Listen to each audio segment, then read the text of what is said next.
The National Weather Service in Mount Holly, New Jersey has issued a severe thunderstorm warning for Newcastle County in northern Delaware. This includes the city of Wilmington, Salem County in southern New Jersey until 6:15 p.m. At 5:20 p.m., National Weather Service Doppler radar indicated a line of severe thunderstorms capable of producing damaging winds in excess of 60 miles per hour. These storms were located along the line extending from Arden to Delaney Corner and moving northeast at 45 miles per hour. Severe thunderstorms will be near Hardy's Point around 5:30 p.m., Oak Creek and Sycamore around 5:35 p.m., and Oxbridge around 5:40 p.m., Quinton and Woodstown around 5:45 p.m., Alloway around 5:50 p.m. A tornado watch remains in effect for the warned area.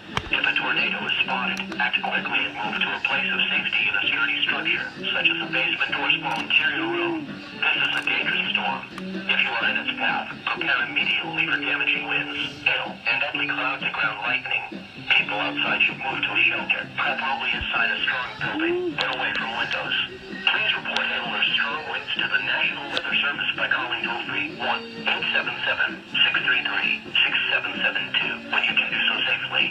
Repeating, a severe thunderstorm warning has been issued until 6:15 p.m. for the following county: Newcastle County, Delaware, and Salem County, New Jersey.